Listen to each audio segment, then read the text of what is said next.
लेके 1990 तक पूरा असेसमेंट किया। इसमें आपको आश्चर्य होगा सभापति महोदया कि पूरे के पूरे मैनिफेस्टो में 52 में, 57 में, 62 में, 69 में, 71 में, 77 में, 80 में, 84 में, 89 में और 91 में, ये सभी मैनिफेस्टो में इन्होंने कहा कि हम ओबीसी रिजर्वेशन के खिलाफ। आप ओबीसी की बात करते हो। मध्य प्रदेश में आज तक कांग्रेस ने एक ओबीसी को चीफ मिनिस्टर नहीं बनाया। उत्तर प्रदेश में कांग्रेस ने आज तक ओबीसी को चीफ मिनिस्टर नहीं बनाया। बिहार में दरोगा राय जी को छोड़कर किसी एक को ओबीसी चीफ मिनिस्टर नहीं बनाया। और जब जब ओबीसी की बात आई, यदि दरोगा राय ने रिजर्वेशन दिया तो उसको आपने अलग किया। 77 में जब चरण सिंह रिजर्वेशन देना चाहते थे, आपने उसकी सरकार गिरा दी। आपने 89 में बीपी सिंह की सरकार गिरा के चंद्रशेखर का आपने सरकार बना दिया। और जब गुजराल साहब ओबीसी जनगणना कराना चाहते थे तो आपने 97 में उसकी सरकार करा दी। आप प्रधानमंत्री के पर खेल रहे हो। आज इस देश का प्रधानमंत्री पिछड़ा है, चाय वाला है, बैकवर्ड है। और यदि वो ओबीसी सुरक्षा की बात करता है और जिस दिन वो एक बार ओबीसी सरकार की बात करता है तो आप ओबीसी करते हो। इसीलिए कांग्रेस का कोई मुंह नहीं है ओबीसी के बारे में। और प्रधानमंत्री जी ने जो एजेंडा सेट किया, कृष्ण की तरह चारों तरफ आप बिलबिला रहे हो और सारी ऑपोजिशन की पॉलिटिकल पार्टी कौरव की तरह प्रधानमंत्री के एजेंडे पर ओबीसी चिल्ला रही है। और ओबीसी का कोई कल्याण यदि होगा, यदि आप में ताकत है तो 2011 में ओबीसी रिजर्वेशन जो कराया वो क्यों नहीं इंप्लीमेंट हो पाया। यदि आप में ताकत है तो कर्नाटक में आपकी सरकार है, पिछले 2 साल से सरकार है, वहां सोशियो इकोनॉमिक रिजर्वेशन हो गया है, उसको क्यों इंप्लीमेंट करवाया? इसलिए नहीं करवाया कि इस्लाम और क्रिश्चियनिटी 2 ऐसे धर्म हैं जो जाति की बात नहीं करते हैं और उसमें 86 जाति क्रिश्चियन की और 56 जाति मुसलमान की। उसको ओबीसी बैक दरवाजे से, पीछे के दरवाजे से आप मुसलमान और क्रिश्चियन को रिजर्वेशन देना चाहते हो ओबीसी में। इसीलिए आपकी हैसियत नहीं है और इसीलिए आप जातिगत जनगणना की बात करते हो। यदि हिम्मत है कांग्रेस को, राहुल गांधी को, तो कर्नाटक में वो ओबीसी रिजर्वेशन करके दिखाए तो मैं मानूं कि इस हाउस में जो आप बात करते हो उस हाउस की बात करते हो।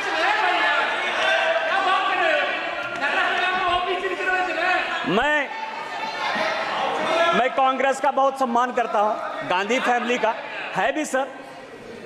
यदि मान लीजिए कि भारत का बंटवारा हो गया, नेहरू जी की देन है। तिब्बत से यदि हम जूझ रहे हैं, नेहरू जी की देन है। यदि चाइना हमारे पास आ गया, नेहरू जी की देन है।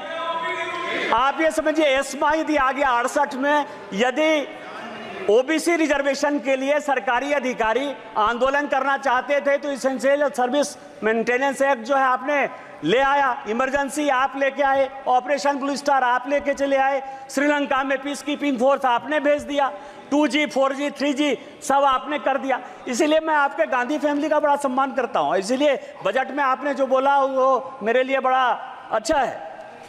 दूसरा सवाल ये है सर, इस बजट में सभापति महोदया, इस बजट में एक एंजल टैक्स जो है, हमने एंजल टैक्स खत्म किया 56(2). सभापति महोदया, ये सभापति महोदया 2012 में एंजल टैक्स लगाया 56(2) 2012 में। और उसका कारण था कि आप समझें कि वित्त मंत्री के ऑफिस और घर में बगिंग हो रहा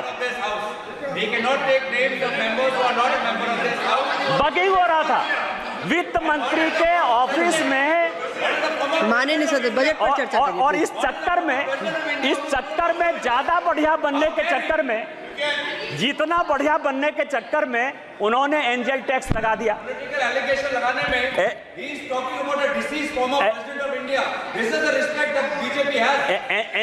एंजल टैक्स लगा दिया। एंजल टैक्स क्या है? माननीय प्रधानमंत्री जी स्टैंड अप की बात करते हैं, स्टार्टअप की बात करते हैं, लोगों को रोजगार देने की बात करते हैं, और माननीय तोता जो है, तोता महाराज, मतलब लिप्स ऑफ पैरट, नाम नहीं लूंगा सभापति महोदया क्योंकि ये गुस्सा जाएंगे, तो ये जो है कि युवाओं को आज तक, क्योंकि इस पैसे का हमने देखा कि कहां से बजट आता है, कॉरपोरेशन का कितना टैक्स आता है, इनकम टैक्स कितना आता है, जीएसटी कितना आता है, हमारी देनदारी क्या है, उधार क्या है, यह पूरा फाइनेंस बिल का टैक्स स्ट्रक्चर है। और उसमें 8% के आसपास ऐसा पैसा है जो डिफेंस को जाता है। आज तक डिफेंस पर किसी प्रकार की कोई चर्चा इस हाउस में नहीं हुई कि हम इस टैक्स से सेस लेते हैं, सरचार्ज लेते हैं तो डिफेंस में पैसा देते हैं। लेकिन पहली बार मैं देख रहा हूं सारे ऑपोजिशन के लोग अग्निवीर स्कीम के ऊपर जो है लगातार बजट में बोलते रहे, और चूंकि ये एंजल टैक्स लगाया है, युवाओं को ज्यादा से ज्यादा कैसे आगे बढ़ाया जाए, कैसे उसको रोजगार के लिए दिया जाए, और उसको एबॉलिश किया है। इसके लिए माननीय वित्त मंत्री जी बधाई के पात्र हैं कि अब ज्यादा से ज्यादा लड़के जो है वो रोजगार में आएंगे।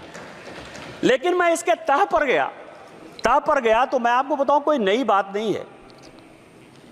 सभापति महोदया, 1962 में जब चीन ने भारत को हरा दिया और लगा कि फोर्स की कमी है, तो भारत में 1962-63 में नेहरू जी ने शॉर्ट सर्विस कमीशन लाया। ऐसा नहीं है कि केवल फौज के लिए जो है अभी 5 साल का अग्निवीर स्कीम आया है, इसके पहले भी इस देश में 1962 में शॉर्ट सर्विस कमीशन आ गया। और शॉर्ट सर्विस कमीशन के बारे में मैंने सारे डिबेट पार्लियामेंट के, लोकसभा, आपको मैं बताऊं कि जो अफसर ज्वाइन करते हैं उनकी नौकरी 5 साल से 10 साल होती है, और अब वो 14 साल हो गई है। शॉर्ट सर्विस कमीशन में आज तक किसी पॉलिटिकल पार्टी ने लोकसभा या राज्यसभा में या सदन के बाहर कोई क्वेश्चन नहीं किया कि यह शॉर्ट सर्विस कमीशन क्यों होगा। सर्विस तो एक ही है ना। आर्मी में भी जो अफसर के ग्रेड के लोग हैं, एक ग्रेड ऐसा है जो परमानेंट चलता है, दूसरा ग्रेड ऐसा है जो शॉर्ट सर्विस कमीशन में 10 साल के लिए चलता है। किसी पॉलिटिकल पार्टी ने आज तक कोई क्वेश्चन नहीं किया। क्वेश्चन आज हो रहा है, और आज हो रहा है क्यों? करे कोई भरे कोई। मैं आपको बताऊं कि मैं ये 1992-93 का 92-93 का कमिटी ऑफ एस्टीमेट का रिपोर्ट लेकर आया हूं। यहां रिपोर्टें आती हैं, बनती हैं, चली जाती हैं। आपको आश्चर्य होगा सभापति महोदय कि 1966 में, ये पूरे सदन और पूरे देश को जानने वाली बात है, रिपोर्ट से लेकर आया हूं मैं, कोई भारत सरकार का कोई कागज लेकर नहीं आया। 1966 में इंदिरा जी